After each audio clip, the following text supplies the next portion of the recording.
The protagonist of this manhwa finds himself dragged into hell by a nasty demon lord, and out of all the things he could have worried about, what he was concerned about most was the demon lord's complete lack of understanding when it came to the concept of consent. You see, just before the day Han Dae-sung could graduate from middle school, he was going about his day, walking like any ordinary human, when he suddenly tripped. Somehow his soul got separated from his body, and he found himself sinking deeper and deeper. The next thing he knows is that he is in hell. He gets scared as his eyes meet ferocious and vicious monsters, locked in brutal combat with one another. The horrifying part is that the losers end up being devoured. Dae-sung somehow stays in hiding and lives without eating for 10 days straight. Wait, is that even possible? The strange thing about this place was the absence of any day or night cycle. When our hero finally reached his breaking point, his only option for survival was to consume the rotten, uncooked meat left behind by the monsters. Disgusting as it was his only way to stay alive. Over time, he gradually adapted to his harsh environment. He began to strike back at the monsters that saw him as prey, using mere pebbles from the ground, somehow managing to drive them away. With no other option, he was forced to fight, relying on anything he could find and turning it into a makeshift weapon. Tears fell from his eyes as he missed his mother, and in that moment of grief, he vowed not to succumb to despair. As the days blurred together, a moment came when he decided to bid farewell to his humanity. He started from the bottom, clawing his way up. The meat that once disgusted him now became a rare luxury, something he learned to appreciate for survival. One day, as he was eating, a panel unexpectedly appeared before him. It revealed that he had risen to level 3. At that moment, it all felt like a game. As 7 years flew by, he reached level 24. With this level of strength, he could easily one-shot the creatures that had once seemed like ferocious monsters. After enduring 24 years, he successfully crafted a sword from a stone collected from a dragon knight. However, time did not stand still. It flowed like a gentle breeze. In his 51st year, Dae-sung accomplished the formidable feat of slaying an elder dragon. By his 79th year, he finally found his way to the demon lord. The very creature that had dragged him into this hellish existence, and most importantly without consent. He effortlessly slashes through the bugs guarding the demon lord's lair, and even the gatekeeper stands no chance against the aged yet surprisingly youthful protagonist. He threatens the guard, demanding that he politely open the gate, or else his remains will be fed to the monsters of this so-called hell. However, the guard is far from cooperative and puts up a bit of a struggle. Taking the situation as a personal affront to the demon lord's honor, he goes on a rampage. As he trash talks, he suddenly feels something pierce through him, and when he looks down, he discovers a massive hole in his chest. Dae-sung, unfazed, merely remarks that this noisy guard is irritating him. Meanwhile, the floating skeleton Fireball, likely his pet, asks if he isn't worried that the demon lord will retaliate for killing his guard, and whether he really intends to take over hell. However, he dismisses the Fireball's concerns, stating that he has no interest in something like becoming a stupid ruler.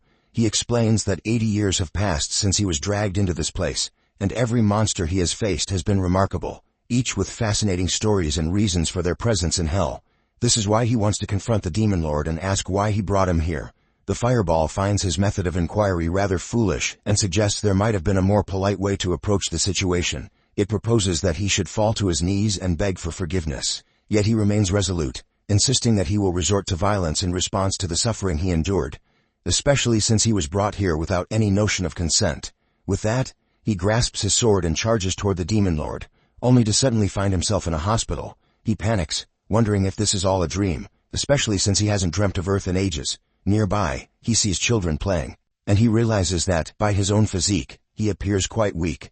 Unable to move his body, he convinces himself that this must be a lucid dream. Just then, his mother opens the door. Trembling at the sight of her son, awakened after 30 long years, she bursts into tears and hugs him tightly. But Dae-sung feels a wave of disdain for this dream, finding it incredibly childish. To his surprise, it turns out that he actually did slay the demon lord, and became the absolute ruler of this hell. When his Fireball companion asks what he plans to do next, a sudden message appears, inquiring if he wishes to return to Earth. For all those 80 years, all he had wanted was to escape this very place. Without wasting a moment, he quickly accepts the offer, and suddenly he finds himself in the hospital, having awakened from a comatose state after 30 long years. The doctor checks his eye reflexes and offers positive gestures to his mother, reassuring her that rehabilitation treatment will get her son back in shape in no time. For his mother, this is a blessing. But for Dae-sung, it feels like a curse. The thought of returning to life after wasting 30 years in bed, now in such a frail state, is utterly unacceptable to him. He becomes increasingly agitated, wondering if his entire journey to hell has been nothing more than a dream. The people nearby grow scared of him as he starts to act like a psychotic patient, overwhelmed by his frustration and confusion. He threatens the doctor not to come near him, but when the doctor advances, our hero bites him like a wild beast. Demanding to know what has happened to his body, he questions if he has been paralyzed or poisoned, desperately hoping this is just a nightmare. In his madness, he tumbles off the bed, which only deepens his mother's worry. He reflects on the 80 years of continuous struggle he endured in hell, feeling as if all of it had been wasted. Even in his darkest moments there, he had never lost hope of escaping. And now he yearns to return. Staff members are summoned immediately, grasping both of Daesung's arms to force him back onto the bed. As he peeks through the window, he sees a massive wormhole opening up in the sky.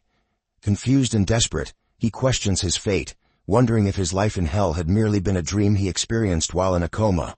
When he refuses to calm down, the anesthesiologist uses an injection to put him to sleep. Then, as his senses return, he finds himself watching a news channel on the TV, which confirms his suspicions. The sight he had seen was indeed a gate, and a hunting team has been dispatched to clean up the monsters. The leader of the team sends reports to a man who has come to see him. The man appears shocked and overjoyed to find him awake. Still feeling confused, Daesung asks who he is, only to realize, in a flash of recognition, that this is his friend Chanho. Chanho informs him that he has been in this state for 10 years.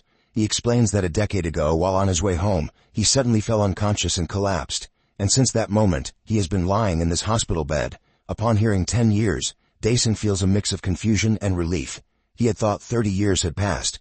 What irritates him most, however, is the realization that he spent 80 years in hell. Chanho shares that his mother has endured a great deal, working 3 jobs to cover his hospital expenses. He encourages him to take charge of his life again, revealing that he has a job opportunity lined up for him as well. As our Demon King is wheeled outside by his mother, seeking some fresh air, he feels a heavy sense of responsibility and a deep hatred for his body, which cannot even move on its own. Suddenly, 2 men appear, demanding the money his mother borrowed. She apologizes and pleads for just 1 more month, but the thugs remain unmoved. In a moment of aggression, one of the thugs slams her, threatening her with violence. Tears stream down her face as she begs them to stop humiliating her in front of her son, her voice trembling with desperation. However, the thug pays no attention to her pleas. He rolls up his sleeves and starts beating the poor woman. Witnessing his mother's suffering ignites a fierce rage within Daesung, so he starts calling them bugs and hurling insults at them. When one of the gangsters grabs him by the sleeve, his mother desperately urges him to apologize, begging the thugs to let her son go by reminding them that he is just a child. Daesung refuses to give in, adopting a hardened expression. The thug, smirking, throws him down to the ground with a forceful shove. After that, the gangster delivers a brutal beating. As he struggles to control his anger and yearns for his old body, a sudden arrival quest pops up before him in the status window. Without a moment's hesitation, he hastily accepts it, recognizing that he has little choice in the matter. The status window had been his lifeline, allowing him to endure his time in hell on his own. As soon as he acknowledges the quest, everything around him halts as if time itself has come to a standstill. The conditions of the quest unfold within the status window. He is instructed to reach a specified point within an hour, with the promise of receiving an elixir of recovery upon success. Driven by determination, he contemplates whether regaining his former strength is possible, and spots a red marker just 10 meters away. He attempts to stand, but, with a grin spreading across his face, begins crawling towards the target. The thought of complaining about something so trivial disgusts him.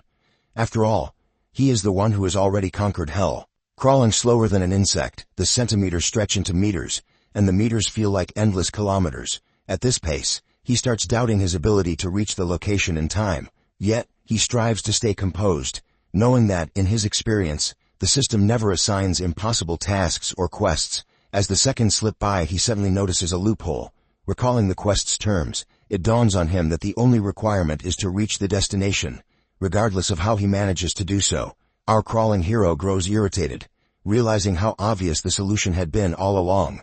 With his frail hands, he reaches for his wheelchair, moving slowly but steadily, until he manages to settle into it. However, only 35 seconds remain. Undeterred, he grips the wheelchair and propels himself forward. Refusing to lose hope, he pushes onward and, against all odds, reaches the location in the final second. With the quest completed, he seizes the reward and quickly consumes it. Almost instantly, a wave of relief washes over him.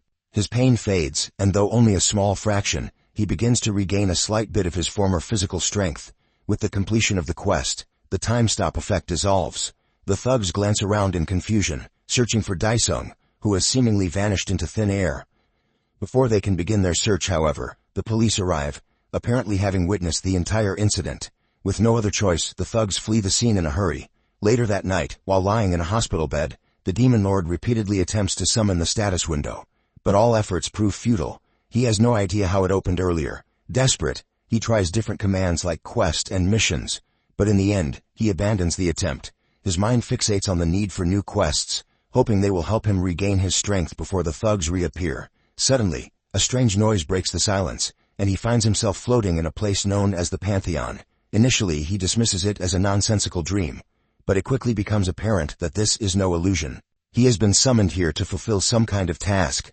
Without hesitation, he requests another quest, and a punching bag, though more accurately, a punching monster, materializes before him. He does as instructed, and upon completing the task he is rewarded with a memory chip.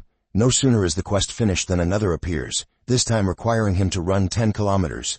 The quests continue to roll in one after the other, and with each completed task, he earns yet another reward. For 10 days straight, he pushes through, completing quest after quest, yet only manages to accomplish 55% of the overall implementation. Frustration builds as he tires of these low-level tasks, and he finally demands a proper challenge. In response, the system grants him a new quest, to kill a crying demon. Suddenly, a bolt of thunder strikes before him, and the crying demon materializes. The so-called Demon King recalls how close he came to death when facing this opponent in the past, and feels a rush of excitement at the chance for a rematch. The thunder-covered monster lets out a deafening growl and launches into the duel with a ferocious claw attack. Daesung barely dodges in time, fully aware that a single strike would reduce him to smithereens. He leaps forward, aiming to strike, but the monster effortlessly swats him away, sending him crashing to the ground. Blood spills from his mouth as he struggles to stand. The humiliation of being tossed around by a crying demon gnawing at his pride. The battle drags on, with Daesung, a demon lord who should be feared as a villain, forced into a frustrating game of dodging. But eventually, his luck runs out, and the demon catches him, gripping him tightly in its claws. In that desperate moment, Daesung recalls how he crushed the monster in their first encounter. He had nearly forgotten that he could summon a sword. Without hesitation, he calls one to his hand and slices through the demon's left claw in a swift, decisive motion. Without hesitation, Daesung shows no mercy, swiftly sending the demon back to where it came from, as though it were nothing more than an insect. With the quest completed, he finds himself back in the hospital room. Morning has already arrived. He opens the window, the sound of which stirs his mother awake. Dazed, she asks who is standing beside her, only to be shocked when she sees Daesung in front of her, his physique now resembling that of a bodybuilder. The hospital staff, responsible for his rehabilitation, are left speechless. According to their expectations, his recovery should have taken at least 6 months. It's beyond comprehension for them how Daesung achieved such remarkable progress in just 15 days. His mother, still worried about her son, expresses her concern, but the doctor gently reassures her, calming her nerves by stating there is nothing to fear. Meanwhile, Daesung feels the effects of his quest, noticing a significant improvement as some of his strength returns. He stretches, glancing around the room until he spots his mother speaking to a nurse. Tears fill her eyes as she thanks the nurse, who in turn offers her comfort, acknowledging her struggle and empathizing with her situation. Seeing this, Daesung realizes just how difficult the past 10 years must have been for his mother. His heart tightens with emotion, and as he clenches his fists, he silently vows to protect her. Now that he has finally returned, he heads to the washroom and shouts, "Pantheon!" Instantly, his soul is drawn into the Pantheon. Upon arrival, he asks whether the system can accelerate the implementation process. The system responds affirmatively, allowing him to select the difficulty level for the random quests. Recalling his status as the Demon Lord, he boldly sets the difficulty level to Hell, the highest and most challenging tier available. In response, a dark orb materializes before him. As it shatters, the sight that emerges leaves him wide-eyed in astonishment. Before him stands none other than the absolute ruler of Hell, an exact mirror image of Daesung, but in his full strength. Daesung summons his sword, excitement coursing through him at the prospect of battle. Without wasting a moment, his replica lunges forward, launching a fierce overhead attack. The weakened Daesung barely manages to block the blow, feeling the strain. The replica maintains the offensive, striking from every angle, searching for a weakness in Daesung's defenses. Overwhelmed by the sheer power of his doppelganger, he realizes that the longer this fight drags on, the more it works against him. Suddenly, the replica finds an opening and thrusts his hand toward Daesung, sending him flying across the arena. Breathing heavily, Daesung mutters that the replica feels more like a genuine article at this point. Yet, with a smirk forming on his lips, he seems to have a trick up his sleeve, ready to turn the tide. He activates his skill, blood neutralization, rendering himself immune to his double's attacks. Even when slashed by the sword, he feels nothing and swiftly shifts the momentum of the battle, slamming the replica's face into the ground. However, this advantage is short-lived. To his astonishment, the replica is not so easily bested. It too possesses the same skill. The battle resumes with renewed intensity, and soon Daesung finds himself stabbed by the sword, the pain a stark reminder of the stakes. Meanwhile, a cleaning lady approaches the washroom, ready to open the door after receiving no response from inside. Just as she reaches for the handle, she is abruptly summoned to the third floor on an urgent basis. Back in the Pantheon, Daesung feels cornered. The weight of potential defeat presses down on him, and he realizes that if he loses now, all his hard work will have been in vain. Desperation fuels his thoughts as he searches for a way to turn the tide. Even if it requires a stroke of luck, he quickly accesses his inventory and pulls out a nutritional tonic, one of the awards he received for completing quests. This potion has the remarkable ability to restore 20% of his stamina. Realizing that 5 bottles would fully replenish him to 100%, he feels a flicker of hope ignites within him. In the heat of battle, he decides to take the risk and chugs down 1 bottle. Feeling the rejuvenating effects surge through his body, interrupted by his fake double, our hero doesn't hesitate and fearlessly launches his fist, disregarding his low health. With his double sent flying by a single punch, our hero's confidence is quickly restored. Without wasting a moment, he pulls out 2 more tonics and chugs both bottles. His double, however, doesn't take kindly to this and nearly catches him with a vicious roundhouse kick. Skillfully evading the attack, he downs a 3rd tonic. They are given no chance to pause as they exchange blows at a speed too fast for the eye to follow. Meanwhile, our protagonist has managed to finish a 4th tonic. Yet, to his frustration, even after recovering significantly, he still can't seem to defeat his doppelganger, who wastes no time in trapping him in a chokehold.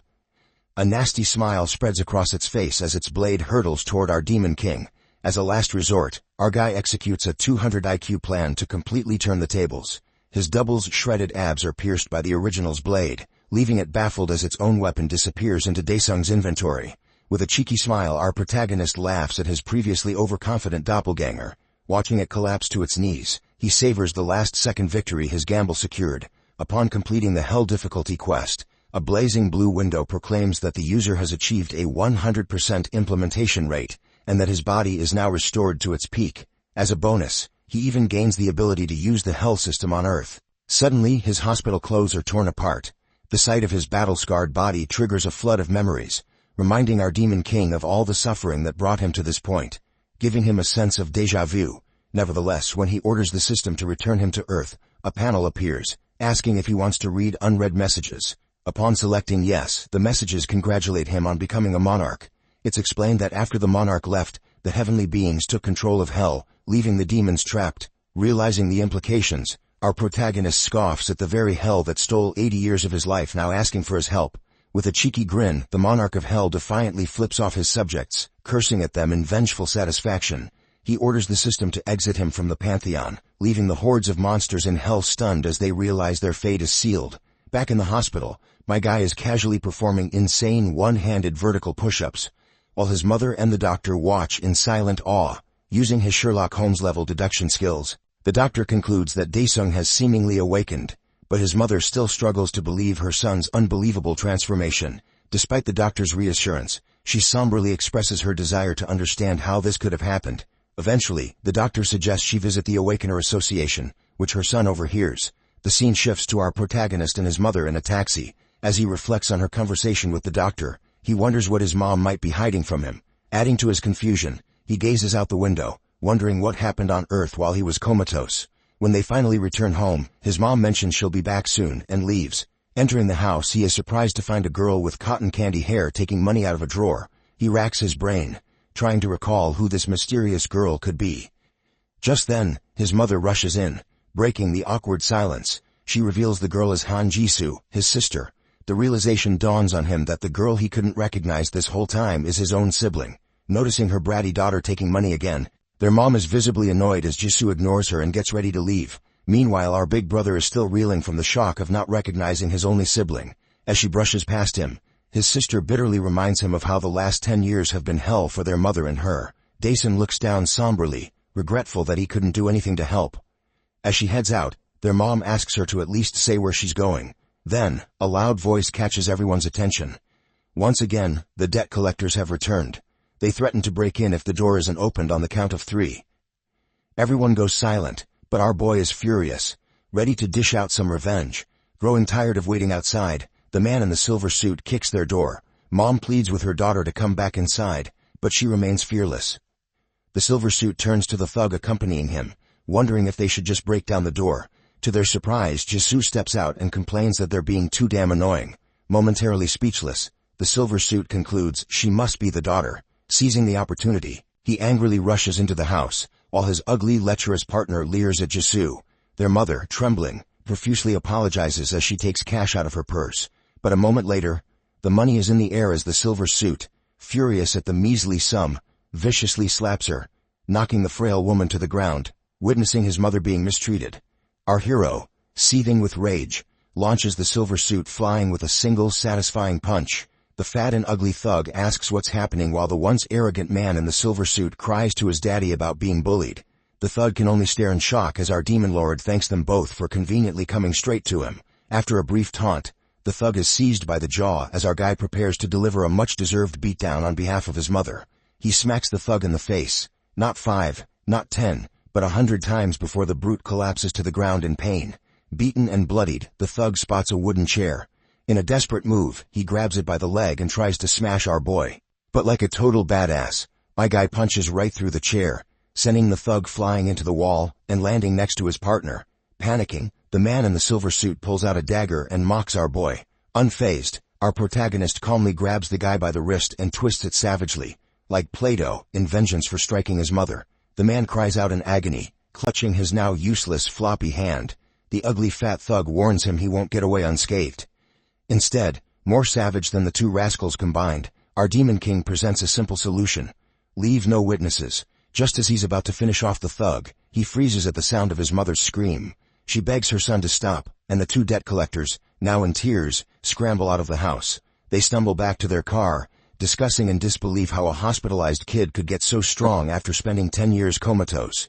Worried about the consequences of failing their job, the silver suit anxiously asks his partner what they should do. Nursing his wounds, the ugly big guy tries to change the subject, but the silver suit quickly interrupts, having just spotted Daesung's sister. Back at home, Mom explains that after he collapsed, she had to sell the house and the store. She goes on to say that once those savings ran out, she took loans from 3 different institutions. Unlike the original amount borrowed, the interest compounded into an unpayable, sky-high debt. Curious about Jisu, our protagonist learns that she had to drop out of school and work at a restaurant to help pay off the debt. With teary eyes, his mother reveals how his sister worked tirelessly day and night just to support him.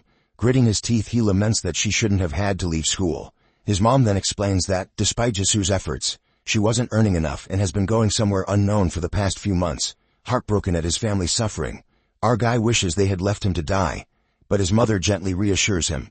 The somber silence that follows is interrupted by a phone call. Seeing that it's the debt collector, our boy tells her to hand it over. Frustrated, he mocks them, but his pupils widen in shock as he hears the bad news. The scene shifts to his sister, bound and duct-taped. The ugly thug shoves her head as he's on a call with our protagonist, threatening him to collect 100 million in 24 hours if he wants his sister to be okay. Furious, our boy grips the phone tightly. When Mom asks what's wrong, he simply tells her he'll be back after a while. His mother warns him against hurting or killing anyone, insisting his life will be over if he does. But the monarch knows that killing them won't solve anything, unlike in hell. To his surprise, just as he mentions the word hell, a fiery panel appears, reassuring his mom that he won't commit any crimes. Our protagonist accepts the offer to obtain a basic skill. Presented with 4 options, he contemplates which choice would be best, but ultimately concludes that none of them is noteworthy. Meanwhile, the gangsters continue moving Daesung's sobbing sister. As they ride up in an elevator, the ugly thug reminds her of her role as a hostage. Suddenly sparks fly and the lights go out, bringing the elevator to a halt. Noticing sparks near his feet, the fat guy is taken aback as our protagonist magically flashes into existence. He sarcastically comments that he's come to deliver the money. It turns out our hero picked the Shadow Wraith skill, allowing him to summon a wraith that takes on his form once it has the target's blood. Now that it has located its target, the wraith bashes the silver suit's head into the metallic wall, Meanwhile, the ugly guy panics, realizing Daesung has been a hidden awakener all along, shocking his sister in the process. Yet the wraith feigns ignorance. When the elevator doors finally open, the fat guy stumbles out, announcing to the gang members that an awakener has broken in. But before he can say more, a swift strike to his nape sends him crashing to the ground with a loud thud. Insulted on their own turf, the gangsters grab their weapons. The wraith menacingly welcomes them, and the first guy steps up to attack. However, he quickly finds himself teleported behind him, receiving a kick that knocks him unconscious. Thus, Electric Daesung wreaks havoc on the mob. Now the last man standing, he approaches Jisu and checks if she's alright. He quickly removes her restraints and tape and urges her to go home. But she reveals her concern for her dear brother. With a cool aura, he assures her that he will come to see her after finishing his business. So, as the elevator door closes on her, the wraith prepares for another beatdown. Grunts of pain echo throughout the halls, where only unconscious bodies are visible. It appears that our hero climbs the stairs, clearing each floor one by one. As he nears another group of gangsters enjoying a smoke, he jokes that everyone is so weak that the lack of challenge frustrates him. Irritated by the insult, like all the previous gangsters, they get absolutely demolished. One of them calls their boss, a man covered in tattoos that span his gigantic muscles. He answers the phone, berating his subordinate and reminding him never to call when he's relaxing in the sauna. However, the panicked gangsters insist that he come quickly. Being ordered to come infuriates the boss even more. But as he hears his underling getting knocked out, he realizes something is wrong. Rising from his seat, he clenches his giant fist in frustration, crushing his phone. Talk about a waste. Meanwhile, back at the gang's headquarters, numerous bloody bodies lie on the ground. The Shadow Wraith approaches another member, who begs not to suffer the same fate. However, a wall suddenly explodes open. Caught off guard, Electric Daesung turns to see a giant man grasp his face, immediately smashing his head into the ground. The boss expresses his rage about Daesung's mess. Meanwhile, our hero reflects on how his mother and sister aren't even surprised by his powers, realizing that others like him also exist. His Shadow Wraith powers allow him to retreat safely. The boss is shocked to see the guy dusting himself off in front of him, causing all the chaos alone. The Shadow Wraith questions whether the boss is also an awakener. The boss proudly grins, promising to send our boy to hell. Hearing the all-too-familiar word, our hero narrows his eyes at the muscular monster, whose clothes burst from his physical enhancement. Not caring about his size, as always, our hero bashes the boss's face and taunts the giant weakling. Lying caved into a wall, the boss denies being defeated so easily and angrily gets up to launch a counterattack. But he is promptly humbled by a kick to his chiseled face. With a flurry of kicks, our guy gives the boss a beatdown, explaining what true hell is and how much misery it causes. Meanwhile, the giant man can only think of surviving and asks for a timeout. With his soul shattered, the muscular gangster offers money and everything he has in exchange for his worthless life. Hearing about the money piques my guy's interest. He questions the boss about the gang's safety. After pointing our protagonist toward the closet with the safe, the boss flees like a crying little girl, finally reaching his white car in the parking lot. Thinking he is safe, the boss rambles about how he will make sure to hunt our boy down. But his nemesis creeps up, whispering that he forgot to ask for the safe's password. Even as the boss goes crazy from fear, the Shadow Wraith torments him one last time, saying he can be reached anytime, anywhere. Later, money magically falls out of a portal in front of our protagonist, totaling over 500 million. Our hero grins like a greedy goblin at all the things and apartments he can buy with it. He walks into a mall and becomes captivated by a newly launched folding phone, which the shopkeeper mentions is priced at 2.99 million won. His curiosity piqued, and he checked out another model, one that resembles the Samsung Z Flip. The shopkeeper, hoping to ease the purchase, suggests an installment plan, but Daesung, without hesitation, slaps 5 million won on the counter and buys both models outright. The shopkeeper, with an air of suspicion, accepts the money as though he has either swindled someone or charged more than the fair price. Our devil arrives home, casually dropping off his shopping. When his mother calls him to join her for a meal, he replies that he needs to head out. Before she can inquire where he is going, he has already disappeared. In reality, he has been invited to dinner by his friend at a restaurant. Chanho is visibly taken aback by Daesung's transformation, as his physique has significantly changed since their last encounter just a few days prior.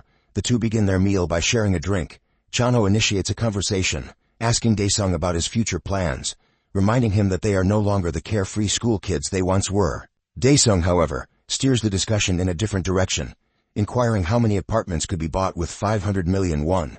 Chanho, momentarily surprised, questions if Daesung truly has that kind of money, but quickly shifts to discussing the current state of inflation. He explains that, unfortunately, such an amount would barely be sufficient for a lease on a modest apartment located on the outskirts of the city. This revelation unsettles the demon lord, and he anxiously asks how much it would take to buy a place in the city. Chanho informs him that it would cost at least 2 billion won, then urges him to relax, reminding Daesung that the world has changed drastically since he fell into a coma. Shifting the conversation, Chanho gets to the heart of the matter, asking if Daesung is awakened. Daesung responds that to confirm such a thing, he first needs to understand what awakened actually means. As they exit the restaurant, Chanho explains it all. He begins from the very start, recounting how, shortly after Daesung's coma, mysterious portals known as gates started appearing everywhere. At first the portals were seen as a minor threat and were kept under control. However, things took a dark turn when monsters began escaping from the gates, flooding the earth in what became known as a gate fracture. These monsters wreaked havoc, sparing no one in their path. Humanity fought back, but soon discovered that their man-made weapons were utterly ineffective against such foul creatures. Daesung, unable to contain his curiosity, interrupts, asking if not even guns or cannons could harm them. Chanho confirms that it's safe to say normal weapons did nothing. He then continues, explaining that, over time, a new type of weapon was discovered. Special weapons, known as aura weapons. These new weapons, crafted from monster byproducts, proved effective against the creatures. Those capable of wielding them became known as the Awakened Ones. Heroes who stood at the forefront when humanity faced near extinction. The saying, necessity is the mother of invention, rang true as mankind adapted to survive. In an attempt to show off, the demon lord pulls out a cutting-edge foldable phone from his arsenal, trying to impress Chanho. But his confidence shatters when he learns that such phones are now being given away for free. Realizing he has been scammed, overwhelmed by embarrassment, Daesung quietly keeps the matter to himself, choosing not to reveal to his friend just how much he actually paid for it. Chanho shifts the conversation back to the topic of awakeners, telling Daesung that even if he doesn't use an aura weapon, he can still harness the aura to strengthen his body. He then points out that he's heard not only about Daesung's improved physique, but also that he recently gave a notorious thug group quite the scare. Daesung, with a hint of bluff, asks Chanho if he would still offer him money and have the same attitude toward him if he weren't an awakener, subtly revealing his intentions to exploit their friendship. Chanho's temper flares, but before their argument can escalate, a gate fracture suddenly occurs above them, and monsters begin pouring out into their midst. As the monsters strike their wooden weapons against the ground, the earth trembles violently, resembling an earthquake. The sheer force sends waves of fear through the nearby citizens, causing them to tremble in terror.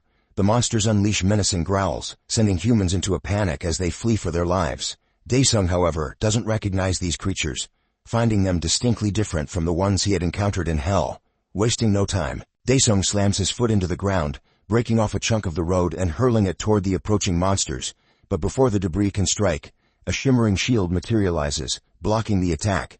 Chanho quickly reminds Daesung that such weapons are ineffective against these creatures. As one of the monsters closes in on them, Chanho shuts his eyes, convinced they're finished. But the sound of splattering blood forces him to open them again, only to find the monster beheaded. With Daesung standing tall, he had proven, through sheer force, that bare-handed attacks could take these creatures down. Chanho can hardly believe his eyes, but as he watches Daesung effortlessly take down an entire group of monsters, he starts to wonder if his friend has awakened to B-class. However, he quickly realizes that now is not the time for such thoughts. He shifts his focus to the safety of the citizens around them. As panic grips the crowd, he raises his voice, urging the terrified people to follow him, assuring them that he knows the way to safety through the sewer system. Just as the people begin to react, they find themselves encircled by the monsters. A little girl, gripped by fear, starts to cry, and just as she seems about to be attacked, Chanho leaps into action, saving her life at the last moment. Seizing the opportunity, Daesung steps in to dispatch the monster. With a smirk, he mocks Chanho for getting in his way and urges him to find a place to hide, reminding him that he is still exposed in the open. Taking charge, Chanho swiftly leads the effort to help the public evacuate to safety. Meanwhile, a young vlogger seizes the moment, starting a live stream of Daesung as he fights the monsters single-handedly. The public watches, captivated by the live stream, cheering for Daesung's bravery. Suddenly the vlogger yells out, telling Daesung to look behind him. However, it's too late.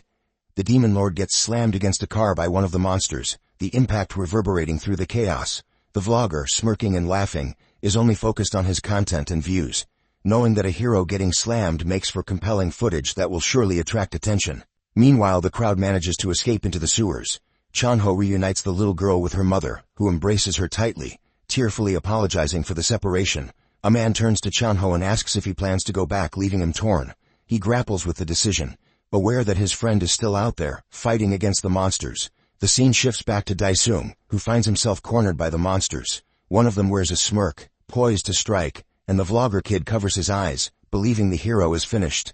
To both the vlogger's and the monster's astonishment, Daesung dodges the attack with agility. He then addresses the monster, thanking it for inadvertently helping him restore a fraction of his mana. In return, he offers the creature a painless death, his voice calm and authoritative. The demon lord shows no mercy as he engages with the monsters, dispatching them with precision. Meanwhile, the viewers of the livestream flood the comments, complaining about the poor image quality, and urging the vlogger to move in closer for a better view. Among the viewers, one named Slayer donated 5 million won, promising another 5 million if the vlogger could capture a clear shot of Daesung fighting the monsters. The excitement builds as the stakes rise, both for the vlogger and the heroic demon lord. Hearing about the 5 million won donation sends chills down the vlogger's spine. He feels excitement, but his cowardice keeps him from getting anywhere near the action. Meanwhile, Daesung continues beheading the monsters with powerful punches, quickly realizing that this relentless fighting consumes a significant amount of his mana. Another viewer comments, offering extra money for a clear picture and requesting the vlogger's email. Overwhelmed by the influx of sponsorship notifications, the vlogger experiences a mix of excitement and anxiety. Torn between his desire for fame and the fear of what lies before him, the vlogger receives another donation of 20 million won from a viewer who demands detailed information about the hero battling the monsters, promising even more money in return. The scene shifts to several viewers of the livestream, who are engaged in a bidding war over Daesung. These individuals, clearly hotshot clan leaders, find him both amusing and impressively strong. Their interest in Daesung grows as they witness his prowess, contemplating how they might leverage his abilities for their own gains. On the other side, Daesung has dispatched so many monsters that the remaining ones now tremble in fear of him. However, one creature, presumably their leader, kills one of its minions, showing no signs of fear as it prepares to confront Daesung. Meanwhile, the vlogger's greed for money has grown to the point where he is now willing to take risks for this once-in-a-lifetime opportunity. Just as he gathers the courage to close in for a better shot, Chanho suddenly appears, scaring the life out of him as he demands to know why he hasn't evacuated yet. The unexpected encounter causes the vlogger's phone to drop, and his viewers erupt in the comments, calling him a loser and a chicken for his cowardice. Chanho drags the vlogger toward the safety of a nearby building, but the kid resists, consumed by thoughts of money and views. As he is forcefully pulled along, a monster approaches, slamming its foot down on his phone, crushing it. In shock, the vlogger loses consciousness. But before any further harm can come to them, Daesung intervenes, beheading the monster in a swift motion. As the remaining monsters are dispatched, Daesung turns to Chanho, inquiring why his friend returned despite the danger. Chanho expresses his concern, admitting that he grew worried sick about Daesung. In response, Daesung asks if his friend can wait for about 20 minutes, explaining that he needs to visit a specific place. Chanho reassures him not to worry, mentioning that the clans will be arriving soon. Seeing his friend's cluelessness, Daesung promises to fill him in later. He quickly enters the Pantheon, and Chanho watches in confusion as Daesung opens a gate. He is left wondering how Daesung can open a gate himself, and what has happened to him since they last met. Entering the Pantheon, our Demon King scoffs, clearly irritated by the condition of his body after such a minor battle. A panel emerges, revealing that his mana reserves sit at a mere 10%.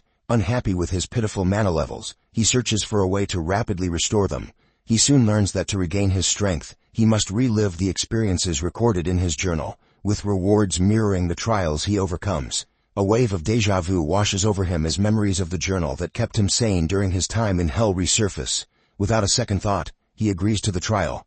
In an instant, a journal materializes before him. Massive gusts of energy explode from the book, signaling the beginning of the challenge. Memories of his suffering rush back into our hero's mind. As the journal releases its contents, it bursts into flames, leaving behind a bitter aftertaste from the painful recollections. With a fierce resolve to finally increase his mana, the ruler of hell commands the recreation of page 16, detailing 5 agonizing years in hell. Meanwhile, back on Earth, Chanho escorts the vlogger kid, who awkwardly attempts to fish for details about their hero from his rescuer. In a clumsy move, the kid casually questions where the badass monster fighter has disappeared. Unfazed, Chanho casts a scornful glance at the spineless kid, wondering aloud why anyone would offer 20 million just for a photo of his friend's face. Unimpressed with the answer, the kid pretends ignorance, but their conversation is abruptly cut short by a deafening sound that rattles them both. Chanho calmly instructs the kid to follow him in silence toward the gathering evacuees. Feeling his phone vibrate, Chanho reads a message from his leader, informing him that due to it being the weekend, reinforcements will be delayed, urging him to escape as quickly as possible. Distressed by the news, Chanho can only hope his demon-hunting best friend returns soon, before it's too late. Meanwhile, in another dimension, our hero finds himself reliving his time in the forest of predators. Gentle winds brush past him, yet he grows uneasy with the eerie silence surrounding him. A panel appears announcing his task: subjugate 10 white colossi, the divine beings of the forest. Clueless, the innocent demon king wonders where his foes could be. Oblivious to the massive shadow looming overhead, the robot locks onto its target, its eyes glowing with a menacing crimson hue before unleashing a dazzling energy beam. Sensing the danger just in time, our hero narrowly evades the attack, barely avoiding being incinerated. Through the blinding fog, our demon king spots the white colossus Righteous, a machine with a face only a mother could love, if it even had one. As he sizes up this so-called divine creation, its hand suddenly hurtles toward him, cutting through the air like a drill. Unimpressed, he responds with a counterattack, his fists slamming into the automaton's tough metallic face. Absorbing the impact of our demon king's destructive blow, the colossal robot stumbles back. In a final desperate move, its fingers extend like sharp blades, encircling him, but he dodges the projectiles with ease and lands a powerful punch directly on its abdomen. The sheer force of the strike tears the divine machine apart from top to bottom, leaving nothing but scraps and smoke in his path. As he pauses, waiting for the next challenger, his eyes are drawn to a strange red core lying amidst the debris. Meanwhile, back on Earth, Chanho and the vlogger kid arrive at the rooftop, only to be met with the gory sight of slaughtered bodies scattered all around them. Mortified, Chanho notices a gravely injured man still clinging to life. He and the vlogger kid rush over to check on him. With trembling lips, the nearly dead man tries to warn Chanho about the threat behind him. Confused, Chanho turns and finds himself face to face with a giant goblin monster wielding a massive wooden club just a few feet away. Concerned about the injured guy, the vlogger kid suggests they move him, but Chanho dismisses the idea, stating the man's time is long gone. He warns the kid from making any wrong moves, so the cowardly boy turns to look at the threat he should be so wary of, instantly scaring the crap out of him. Seeing the frozen kid, Chanho tells him to wake up if he isn't intent on dying. With a deafening roar, the giant monster leaps into the air, ready to crush them.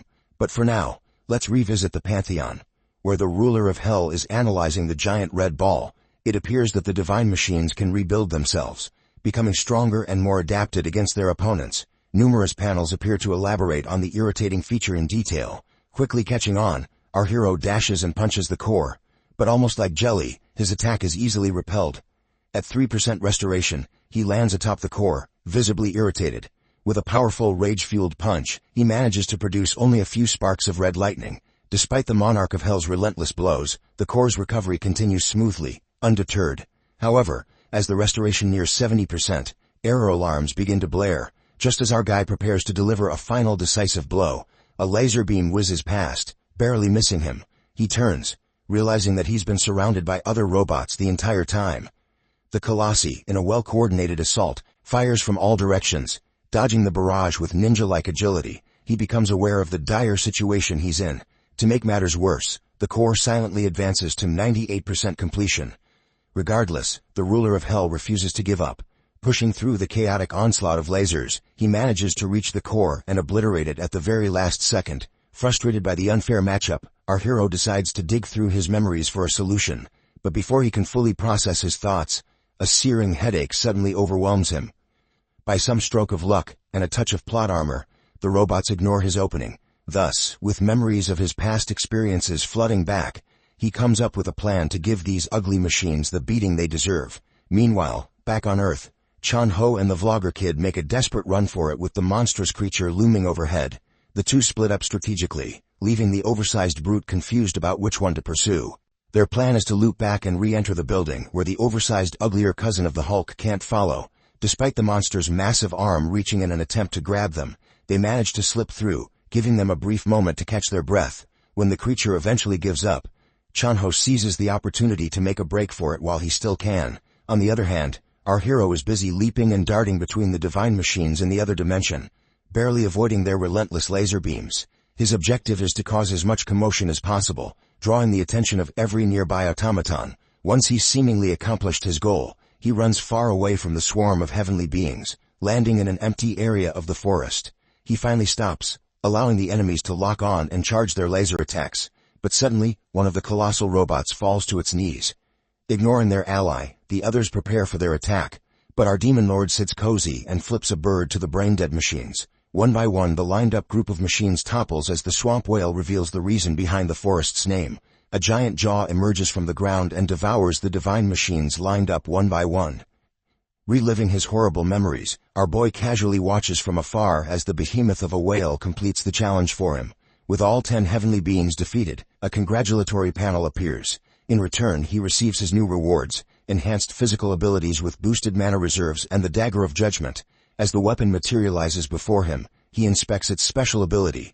The system elaborates that the dagger works like a remote-controlled airplane in a 100-meter radius. Now that's a cool birthday present. After testing out his cool new weapon, the ruler of hell decides to return to Earth. The scene shifts to a news broadcast from when the gate first opened. The anchor solemnly reports on the tragic fracture that has claimed many lives. He consults a pale professor, who looks like the uncle who brings politics to birthday parties, for a solution. The man points fingers at the Awakeners Association, claiming they are to blame for the disaster. He remarks that they take too many vacations, and just put off problems when there's a shortage of hunters.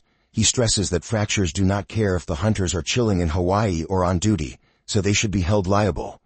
We then see a guy with a man bun watching the news on his phone, annoyed at the professor. Frustrated, he comments that the association hunters are paid peanuts compared to the clans.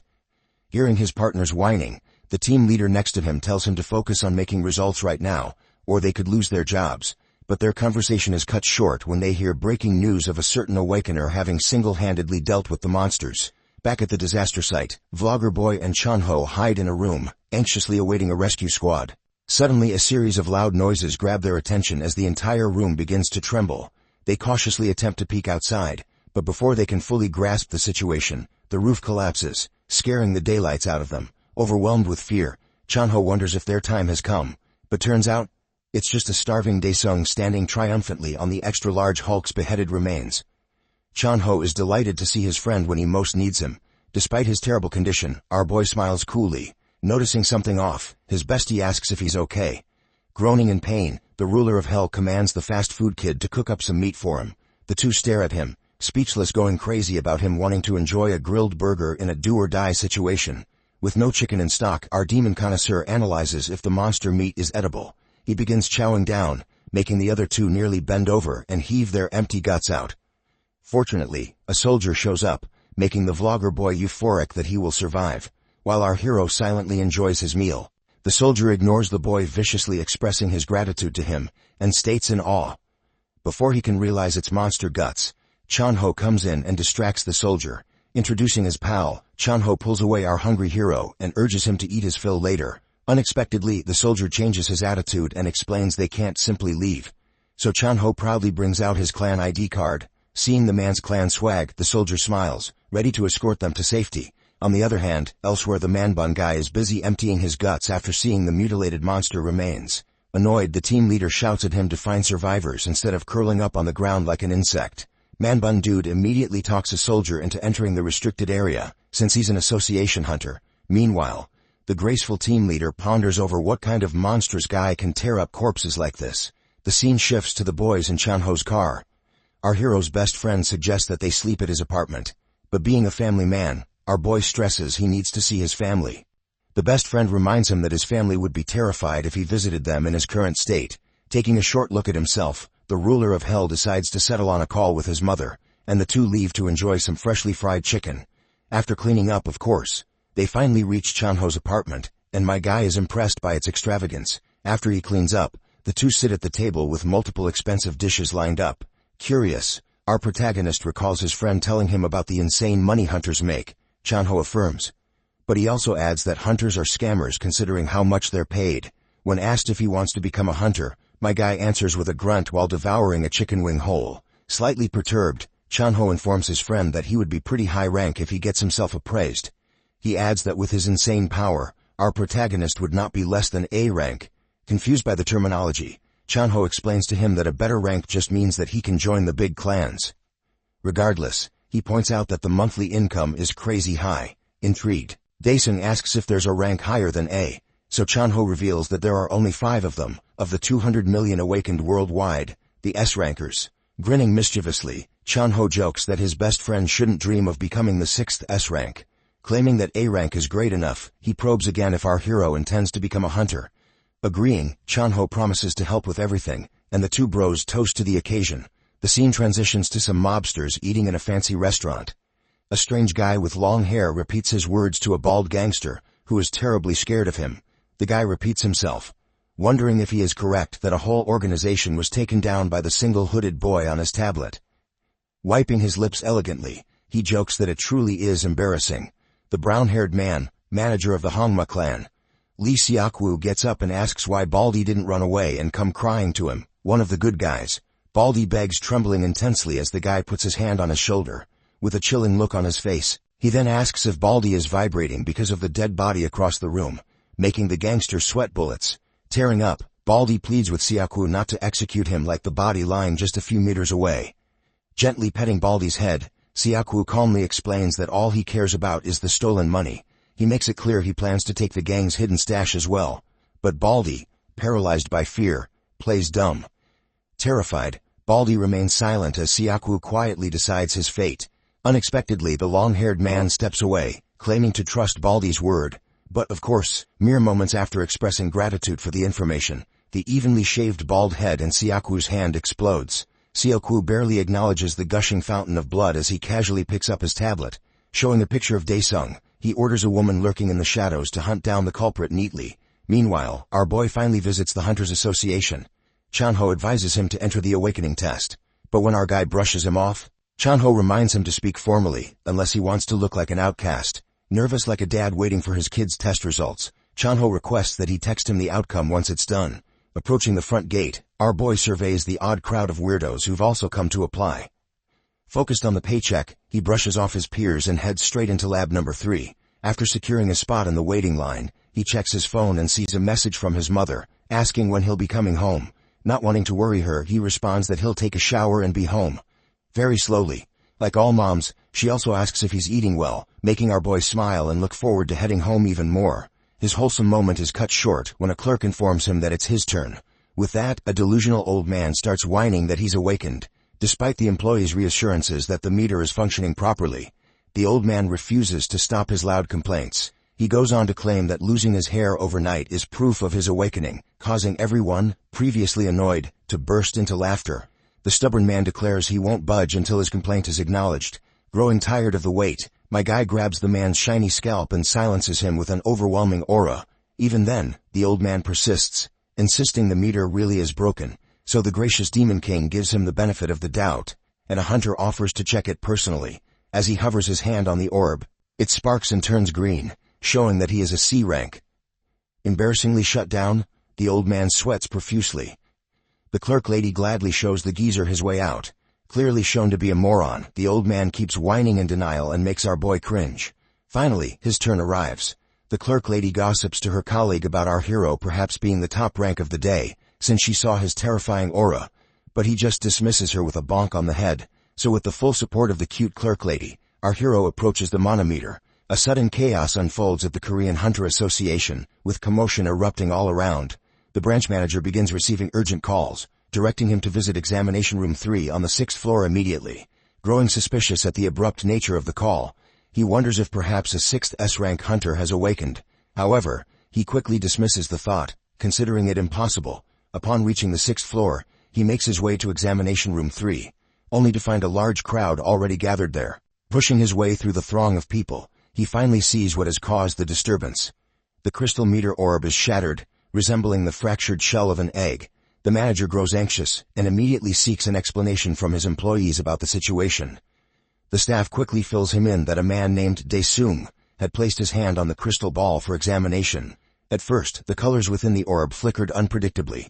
Then, without warning, it exploded in a burst of smoke, leaving both staff and onlookers in sheer confusion. Frustration builds within the manager as he responds, insisting the explanation could be as simple as a defective meter. However, the staff points out that they used 3 different crystal meters, and each had met the same fate. Hearing this, the manager concedes, realizing it is impossible for all of them to be faulty. Meanwhile, Our boy anxiously hopes he won't be asked to compensate for the 3 shattered crystal balls. With that worry on his mind, he turns to the manager and inquires about his results, only to be met with the manager's confusion. The manager then informs Daesung that continuing to use additional meters could lead to the same explosive outcome. He mentions that this is the first time they've encountered such an unusual situation, and because of this, they would have to make a borderline judgment. He goes on to explain that in cases where the crystal ball fails to provide a proper assessment, the results of the license test alone will suffice to evaluate him. Normally, the test would be just one part of the rank determination process, but in Daesung's case, it will serve as the sole deciding factor. Daesung, still unsure, questions the reliability of the license test. Before anyone else can answer, a staff member steps in with a detailed explanation of how the examination system functions, assuring him to ease his concerns on that matter. With nothing else left to do but wait, the Demon Lord gives a nod, accepts their proposal, and quietly takes his leave. The branch manager finds the entire situation troubling, still trying to make sense of what transpired. Meanwhile, the clerk, who had earlier discussed the crystal ball's mechanism, suggests a theory. She proposes that the crystal ball might be incapable of measuring power beyond a certain threshold. The manager, growing more curious, asks if she's implying that Daesung could be at a triple S rank. To this, the clerk nods in agreement. However, her colleague quickly mocks the notion, pointing out that while anything is possible in this unpredictable world, he seriously doubts the idea of Daesung reaching a triple S rank. The scene shifts to Daesung as he steps out of the Hunter Association building. His thoughts still on the events that just transpired. His phone rings, and it's his friend Chanho on the other end. Daesung informs him that he's been given borderline status for the time being. Finding the situation odd, Chanho asks if the meter got stuck. Daesung, with a hint of amusement, explains that it actually broke for some reason. Knowing Daesung's tendency for chaos, Chanho jokes about whether he's been messing around, but quickly dismisses the idea, figuring it shouldn't have been possible. Daesung assures Chanho that he followed the instructions carefully, placing his hand on the meter, just as he was told. At this, Chanho retorts, mentioning that he had a gut feeling something strange would happen from the start. Daesung promises to share more details about the exam later, and with that, the call ends. Moments after hanging up, however, the Demon Lord's sharp horned senses kick in. He immediately detects the presence of a sniper positioned far away, finger already resting on the trigger, aiming straight at him. The sniper lady mumbles about Daesung, noting that he does not appear strong at all. She feels confident that he will be finished with just one bullet, despite his supposed strength. However, just before she can pull the trigger, she notices something amiss, and becomes taken aback upon realizing she has been discovered. It feels impossible to her, as no hunter has ever managed to spot her before. Daesung points to his head, his face reflecting anger, and urges her to take a look. The sniper experiences fear, for not only has she been noticed, but Daesung's voice now reaches her from this distance. She trembles in fear but quickly gathers herself to pull the trigger. An explosion erupts and the sniper feels a surge of happiness, confident that she has succeeded in the murder. However, as the smoke begins to clear, Daesung stands there, completely unscathed. Despite the sniper lady using an aura bullet, it appears utterly ineffective. Feeling scared, she contemplates a retreat. Yet, just as she turns to run, Daesung sends his dagger weapon, stabbing the assassin in the leg, and causing her to trip over. As the sniper lady turns her face, her target stands directly in front of her, reminiscent of a scene from a horror movie. Daesung bluffs, claiming that the bullet struck him on the head, but could not possibly kill him. In response, the sniper lady swiftly draws a gun, pointing it at him, and demands to know where he has come from. The Demon Lord speaks nothing but the truth, stating that he hails from nowhere but hell. Yet the lady would certainly not accept this reality.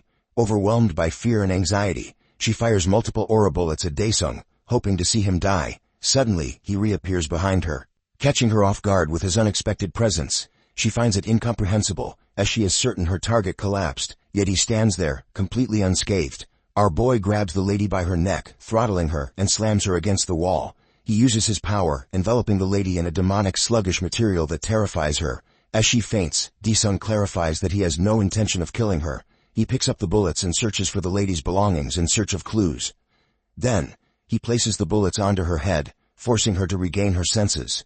Covered in sweat, the lady screams out, overwhelmed by the disgusting hands emerging from the creature summoned by Daesung. Daesung adopts a gang leader persona, demanding that the lady answer all his questions peacefully if she wishes to live. Spotting family pictures in her luggage, he questions her about who sent her to kill him and his family. Feeling anxious, she realizes she cannot disclose anything about the Hongma clan. However, she suddenly recalls a gangster who has gone missing and seizes the opportunity to use his name. Telling Daesung that it was Kim Seong-hyun who sent her, she elaborates that Kim Seong-hyun is the same noob whom Daesung had smashed a while back in the private loan organization. Arguing that he has robbed his safe. In exchange for his location, she pleads for her freedom. In response, Daesung throws a bullet at the lady, piercing a hole in her shoulder. She comments that she has done as he asked and has told him everything. Our boy maintains his gangster act, arguing that it is quite suspicious for an assassin to provide sensitive information so easily. Sensing a grain of salt in her words, the lady, drenched in fear, realizes she has made a mistake by being so hasty. Daesung politely inquires once more about who ordered the murder. She thinks to herself that she has already failed the request, and even if she were to survive this encounter, the psychopath head of the Hongma clan would certainly kill her. Considering her death inevitable, she shouts that she will never reveal this information, even if asked 1,000 times, and attempts to commit suicide. However, before she can do so, our gangster fires a bullet, punching a massive hole through her body trunk.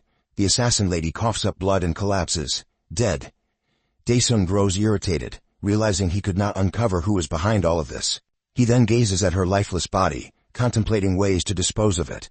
He recalls an item he possesses that could prove useful, yet he is reluctant to use it. Instead, he sifts through his journal memories, searching for any relevant recollections about the dead keyword. After scanning 134 pages, he opens a portal to the Pantheon. Fully aware that this area should be off-limits due to nearby gate fractures, he nevertheless decides to cover the body. Covering the body with a blue cloth, he steps into the Pantheon. Upon entering, he is welcomed and requests the system to recreate the 134th page of the journal, where the soul prison is recorded. As he sifts through his memories, he recalls that the soul prison was the primary weapon of one of the 15 rulers of the states in Hell, known as the Ghost King. He recalls his fight, remembering that the weapon he acquired is an artifact capable of summoning the dead when imbued with one's own blood. Initially, when our protagonist obtained this item, he thought it would be incredibly useful. However, to his dismay, the commander he summoned turned out to be far too weak to be of any real assistance. As the 198th day of the 67th year is recreated, he considers that this item might prove useful for disposing of the bodies. Our hero finds himself in front of the River of the Dead. He recalls that the Ghost King's territory lies on the other side of the river.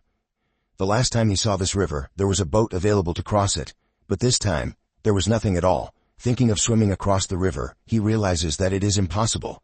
Even a single dip in the water is enough to disintegrate a person's body. As he contemplates how to reach the opposite end, the first part of the quest begins as many small heavenly beings, resembling heavenly insects, swarm toward him. These bugs, known as righteous white pillars, begin firing toxic sludge balls in his direction. Daesung expertly dodges the attacks, wondering if defeating these monsters will earn him a boat as a reward. He draws his weapon and slices through one of the bugs. As the creature is killed, it explodes, releasing numerous poison bombs, each resembling a poison bullet. Deciding against dodging the attacks, he wards them all off with a simple barrier. However, he finds the process annoying and slow, dealing with the bugs one at a time, and he swiftly targets another one approaching him. He then dashes forward, instantly slaying the rest of the bugs, slashing through all of them with ease. Upon completing the quest, he receives 50% of the implementation rate, and is awarded an armor type called the Vermin's Blessing. The status of the armor reveals that it makes its user immune to the energy of the dead, suggesting that he might be able to swim while wearing it. Without wasting a second, he dons the armor and swims across the river. A notification appears, informing the demon lord that his swimming skills are admired by the demon beasts of the Pantheon, who express their apologies for not being more helpful. This only serves to irritate him further. He quickly reaches the Ghost King's territory, and to his surprise, he discovers that the undead castle has vanished into thin air. Another notification pops up, with the demon beasts apologizing for the disappearance of the castle, which only aggravates Daesung further. He contemplates whether completing some side quests might lead him back to the castle. Just then, a long architectural structure known as the Heavenly Obelisk appears before him, featuring a gate at its base. Just as he wonders when the next quest will begin, a system window opens before his eyes, requesting him to kill 1,000 heavenly creatures within 2 hours to complete the second quest. As this message appears, a monster materializes before the demon lord, and he instantly recognizes it as a commanding general. Assuming they are demons, he shouts at the monsters to kneel before their lord. However, another notification pops up, informing him that the demon beasts are sorry for the betrayal of their companions. As the monsters begin running toward him, he kills several of them but notices that they are missing their cores. He wonders if the architectural pillar is the culprit behind this anomaly. He activates blood neutralization, transforming himself into a half-human, half-demon hybrid, boosting his stats and skill attack power by 300%. With this newfound strength, he dashes forward, taking down large groups of the commanding generals as he moves through them. However, when he reaches the vicinity of the pillar, he considers that it might be more effective to destroy it from the inside. He runs toward the gate and enters the tower, killing all who stand in his way. In mere seconds he destroys the entire structure. As the tower crumbles, the suspicious coreless demons disintegrate, vanishing into thin air. With this, the second quest comes to an end, and the implementation rate of the soul prison is completed. He receives 2 orbs as a reward, 1 purple and 1 orange. He thinks that one of them must be a reward while the other could be an implementation item. He collects the purple orb and checks it first. To his delight, it turned out to be the weapon he was seeking. It grants him 3 skills. The first allows him to imprison a dead target. The second enables him to resurrect it. And the third lets him peek into its memory. While his main purpose was to collect corpses for information, he is disappointed to discover that he can imprison only 20 souls at a time. He then collects the other orb, which reveals itself to be a rune of expansion. He collects the rune and engraves it into his soul prison artifact, increasing its capacity from 20 to 100, which makes it sufficient for his needs. Satisfied, he gathers the soul prison and decides to leave the Pantheon, having fulfilled his purpose. However, suddenly the demonic beasts send him another message, begging him to be cautious. He considers them a nuisance. A golden panel opens in front of him, but he dismisses it as a waste of time. Uninterested in whatever it may offer, shaking off the demonic beast's meaningless riddles, he exits the Pantheon. Upon returning to the location where he left the corpse of the sniper lady, he finds that she is nowhere to be found. A corpse cannot walk on its own, or can it? Daesung feels tired and decides to return home. As he enters, his sister peeks at him and remarks that he is late. Noting that the rice soup is growing cold, she calls him in and reheats the soup. As they begin to eat, their mother turns off the television. Our boy starts a conversation, arguing about how much the world has changed.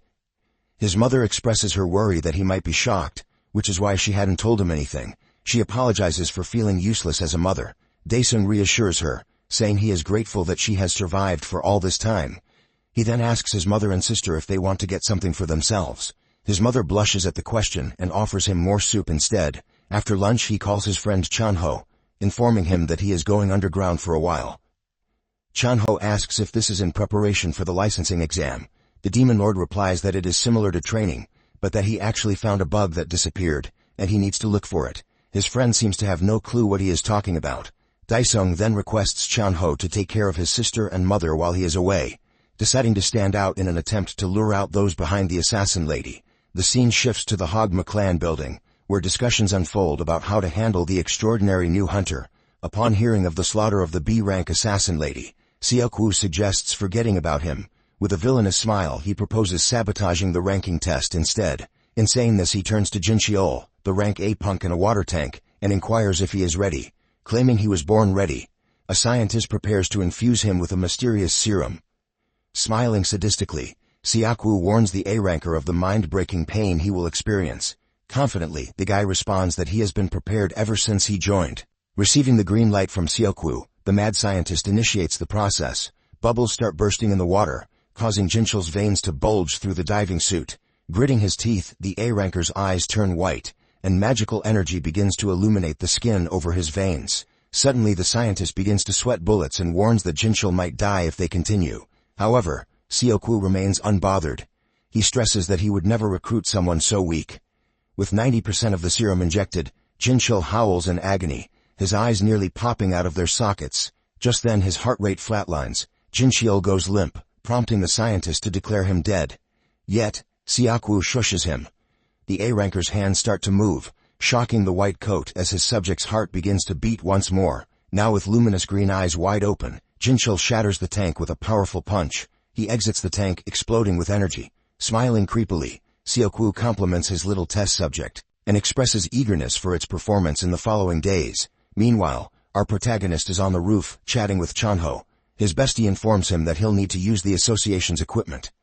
Reading this, he conducts an experiment of his own. Grabbing a stick, our boy discovers an OP loophole: invisible hell armor. Noticing that the hell armor is invisible, our boy pulls out the judgment dagger from his inventory. Upon commanding the system to recognize the wooden stick as his dagger, his weapon disappears, and the system confirms that the stick is now overwritten by the dagger. So like a student from Hogwarts, my guy can now destroy his enemies with his tiny wand. This also gives him a new idea. So he enters the Pantheon once more, now stepping into the Flame King's territory. He expresses dissatisfaction upon visiting the place again. Suddenly, an army of Orkiel's servants, snow-white armored wolves with crimson eyes, surrounds him. The system instantly presents a quest to take down 1,000 of them, of course in exchange for half of the weapon he seeks, the Hellfire Greatsword. Our hero slices his hand, displeased about having to use his soul prison on such trivial foes. One of the wolves quickly appears before him, but our hero remains unfazed, ready to start his killing spree. Using his insane speed and flying dagger, our hero slices through the massive, heavily geared wolves like butter. With 33 fallen soldiers in his palms, he summons them from the corpse prison. Once more the pack of wolves charges at him. This time, however, a carbon copy of their own kind, a shadow, crushes the head of its brethren.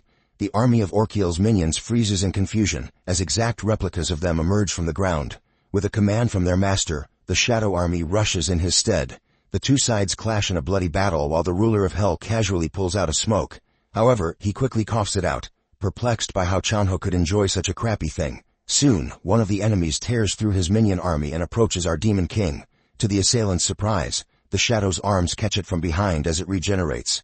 The ruler of hell relishes the moment, watching his fearless, undying minions do the work for him. Yet, tired of the slow progress, he realizes there is another quest standing between him and the weapon. A fiery aura surrounds our boy as he kicks the ground, shooting into the sky like a firework. Deeming the enemies unworthy of wasting even 2 hours on, he decides to annihilate them in an instant.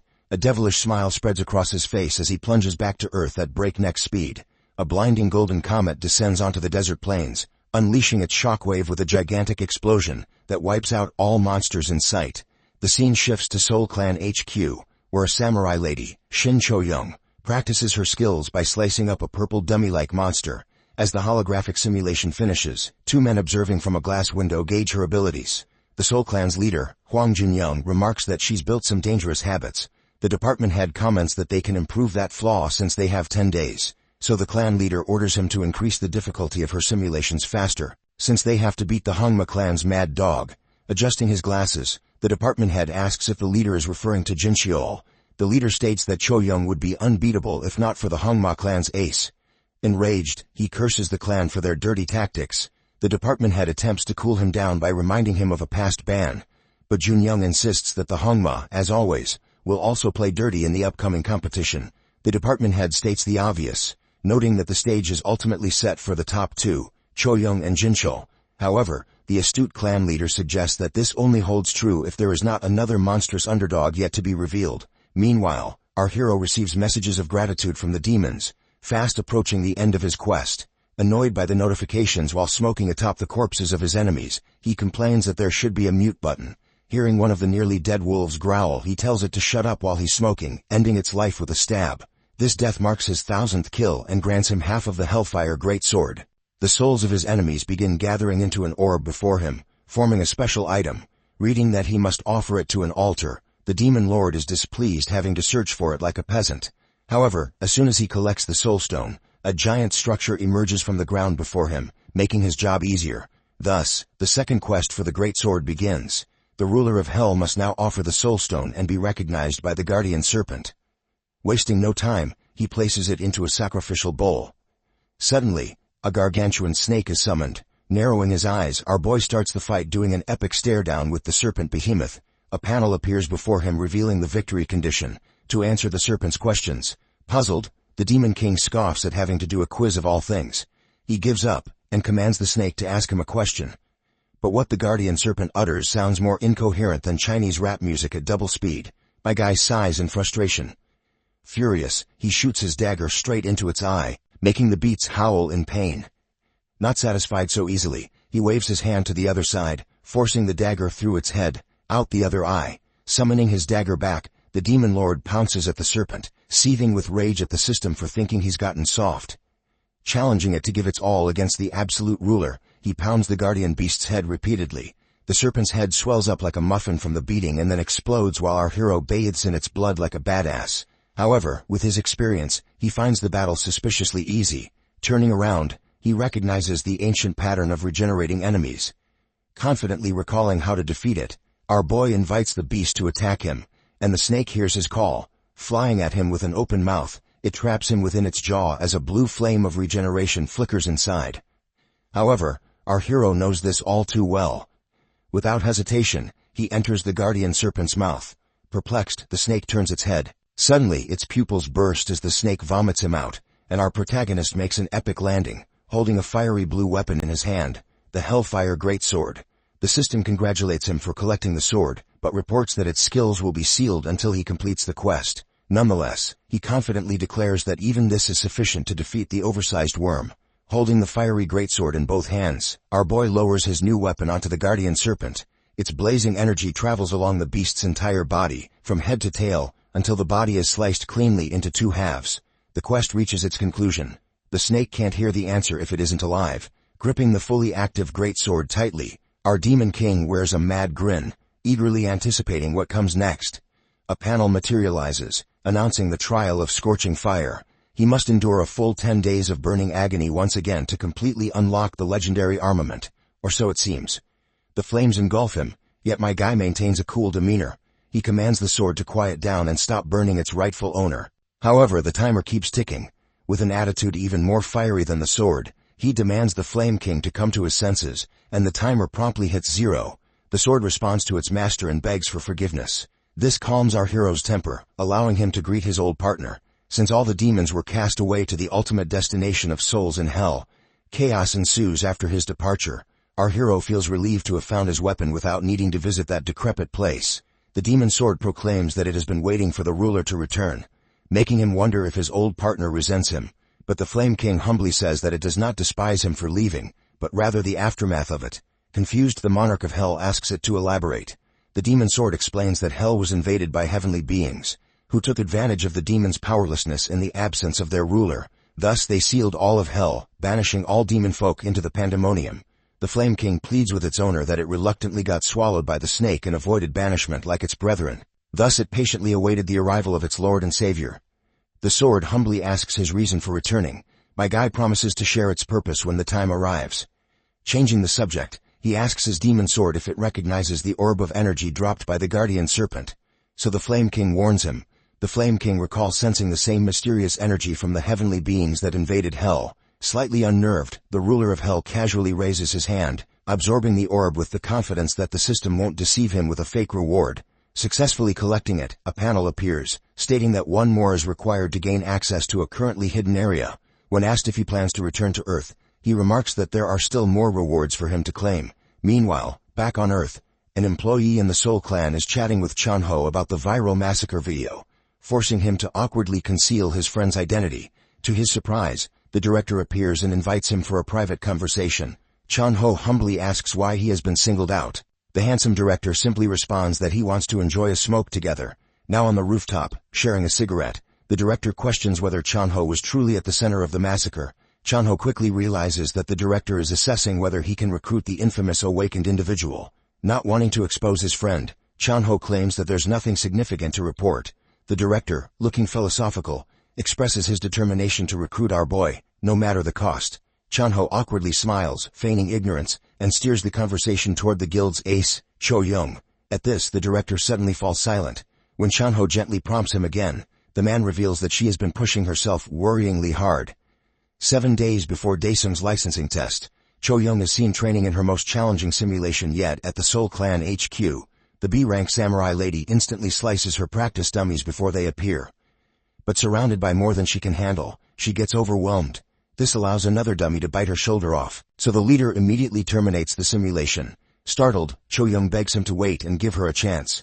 But as the enemies vanish, she turns to face the clan leader, who calls her over to discuss her performance. Frustrated, Cho Young exclaims that she would have done better if given the chance.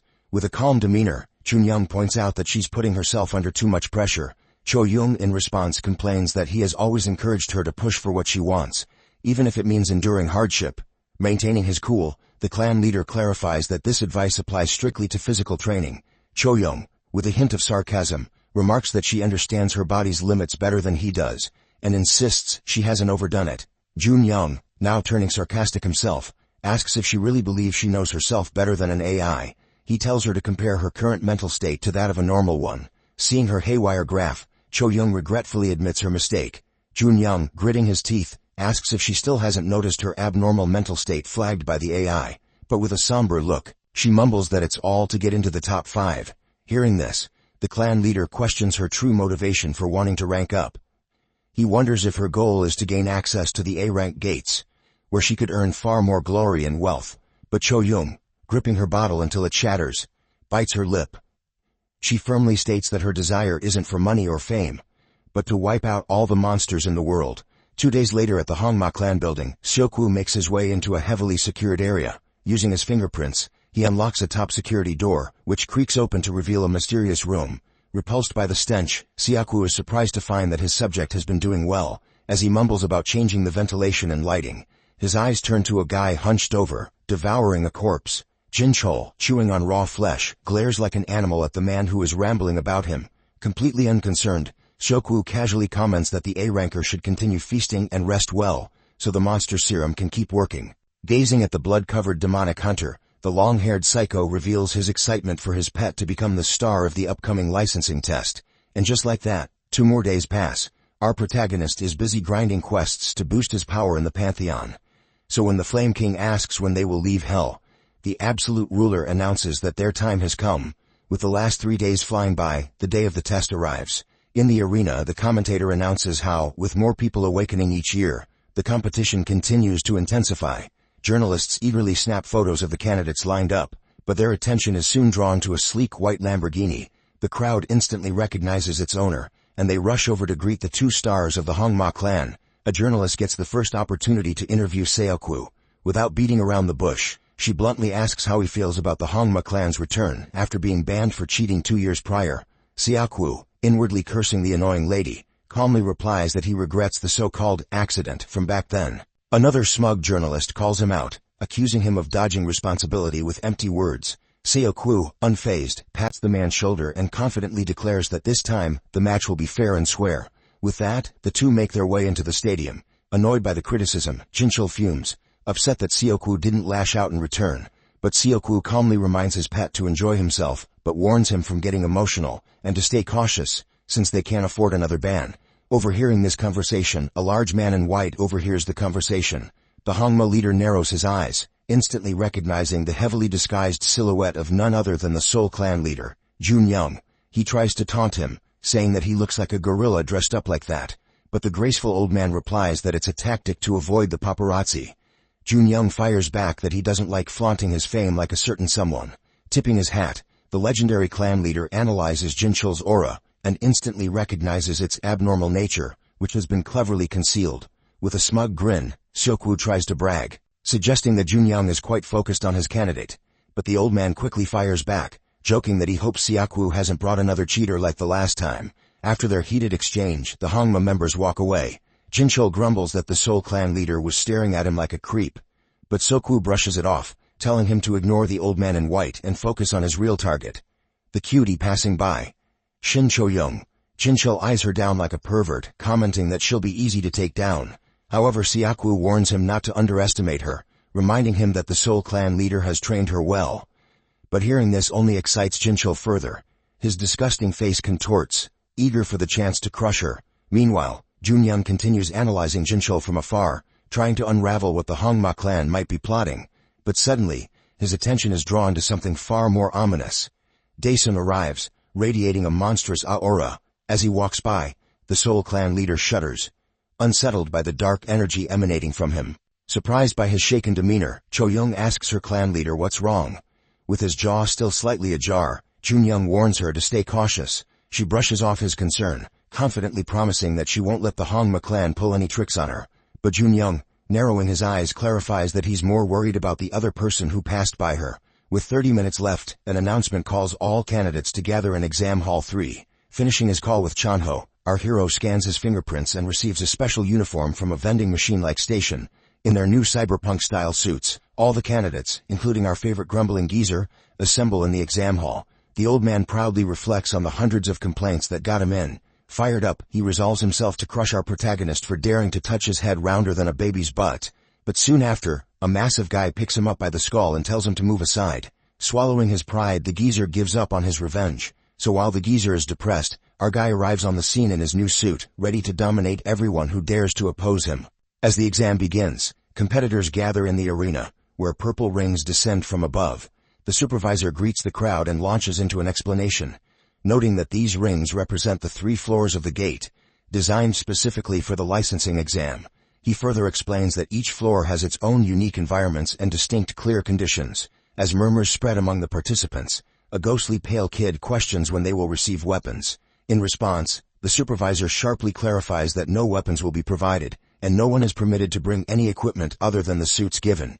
This announcement causes an uproar, with complaints that no one can fight without weapons. At this moment, a cute AI hologram appears, announcing its role in tracking everyone's progress. The cheerful hologram reveals that the test is not about the hunter's fighting ability, but rather their natural skill in surviving the harshest conditions. With that clarification, the gate opens. The participants then find themselves on the first floor of the gate, a rainforest. Everyone is soon drenched in sweat and struggling to breathe. Meanwhile, a team of analysts, watching through various cameras, laughs at the low quality of the applicants, as they speculate about the possibility of everyone failing. A mushroom-headed guy compliments Choyoung for keeping a cool head and conserving his energy. Seeing everyone compliment his ace, Junyoung smiles in satisfaction. Meanwhile, others praise Jinchul from the Hongma clan. Xiaoku glances at Junyoung's reaction, assuming that his shock stems from Jinchul's performance. However, the old man's expression remains frozen as panic spreads among the crowd, all eyes on a certain cool guy. Xiaoku feels appalled, recognizing the very person he sent an assassin after. It seems unbelievable that Daesung radiates no aura, with not a drop of sweat visible on his body. Meanwhile, it is revealed that our boy drank a potion, making him immune to all environmental factors. He laughs inwardly, knowing it's forbidden, but only if he gets caught. So when purple bands appear on everyone's wrists, the cute AI announces the start of the first round. It reveals that the clear condition for the first floor is to hunt 20 swamp orcs. With a confident grin, our hero kicks off as soon as the round starts, prompting everyone to scramble to avoid being left behind. In a true test to filter out the dimwits, a thirsty hunter falls victim to an obvious water fountain trap. A sticky worm emerges from the ground, swallowing him whole and eliminating him. However, he is saved by the suit's safety measures. Meanwhile, our hero sprints through the forest in search of his target. At the same time, the rescue team extracting the eliminated candidate suddenly receives a signal, with the order to track down candidate 104, Han Dae-sung. Now let's return to our protagonist, who finally finds a swamp orc. Taunting the oversized pig while holding a boulder, he effortlessly tosses it into the air like a ball. With a punch, he shatters the boulder into thousands of pellets that annihilate the monster. Witnessing this, the rescue guy realizes why he was sent to spy on one of the candidates. Meanwhile, our Demon King understands that hunting the orcs one by one is the most efficient approach. To speed things up, he reluctantly taps into his mana and summons a shadow wraith. As time passes, he arrives at a cave teeming with swamp orcs. The cave begins to shake, causing the pack of monsters to become cautious about what is about to happen. Suddenly, the ceiling bursts open, and our boy makes an epic landing. Forced to dig deep into the earth like a peasant, he is visibly annoyed. The monsters celebrate thinking their prey has come to them, but he casually counts them with his magic wand-like stick. Counting enough targets to complete his mission, he tells the Flame King to translate the monster's final words. Upon hearing that the monsters are discussing hunting the ruler of hell, he orders the demon sword to burn them to ashes. Elsewhere in the forest, Choyoung uses her aura to search for targets. As her skill detects one, she instantly kicks through the trees like a bullet. The confident Soul Clan ace estimates that she can clear the first floor in a single hour. As Choyoung approaches her fourth kill, a hunter suddenly flies in and snatches it away. Her pupils widen in shock at the monstrous figure that flashes by her. Scornfully, she looks down upon the Hongma scumbag, who loudly boasts about his fifth kill. Frustrated, she declares that stealing kills is expected behavior from Hongma trash. In response, he mocks her for being foolish enough to think the kill belonged to her. The two continue their trash talk, glaring daggers at each other. High on drugs, Jinchul considers murdering her to eliminate the annoyance but decides to hold off until the second floor. With that, Choyoung turns away with a sigh and erects her middle finger, with an infuriatingly smug grin. Fuming, the short-tempered cheater charges in, ready to kill her, but both of them suddenly freeze, their attention grabbed by a roaring sound. Mere minutes before their meeting, Daesung uses his flame sword to smolder his foes, unleashing the Hellfire Greatsword's first skill. Suddenly, a bolt of ravaging flames burst out of his tiny stick and envelope their target, creating a tornado that erupts into the sky. The shocked observers are left speechless. With this display, the AI announces our fiery hero's promotion to the second floor. Chaos erupts among the judges, who fail to find any information on him, while others rush to recruit him. The Soul Clan leader grins, Intrigued by our demon lord's monstrous power, annoyed by Jinchul's spotlight being stolen, Xiaoku scoffs and walks away in disappointment. The clerk lady from the ranking place starts rattling her colleague, who mocked her hunch about Daesung. Meanwhile, another observer can hardly believe his eyes, realizing that the weak old geezer, Jin Song, has been tailing him the entire time. With an axe in hand, the foolish old man begins finishing off the half-burnt corpses left behind by our boy, racking up 11 kills.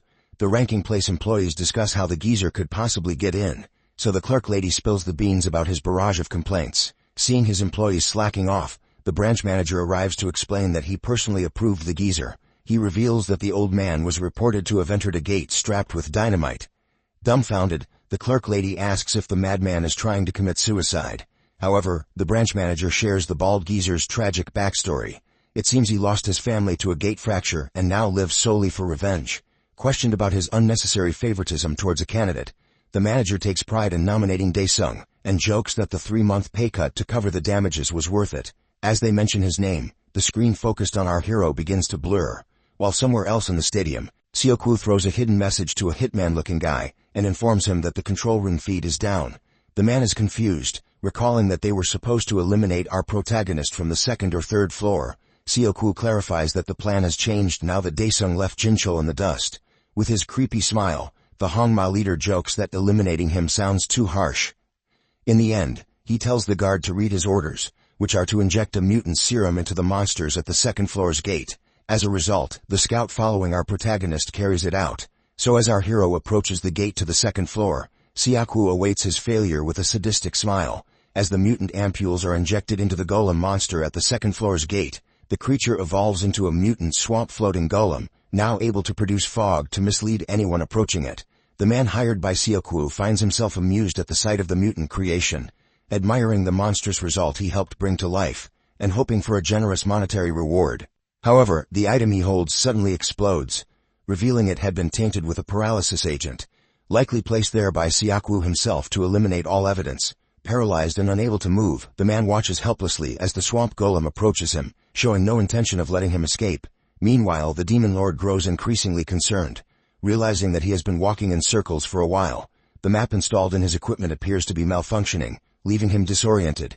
As he moves forward, he stumbles upon the decomposed corpse of the man hired by Xiaoku. Suspicion immediately arises in his mind, as he doubts the test organizers would have intentionally left the body in this spot. Suddenly the shadow of the monster looms before the demon lord, followed by a swift surprise attack.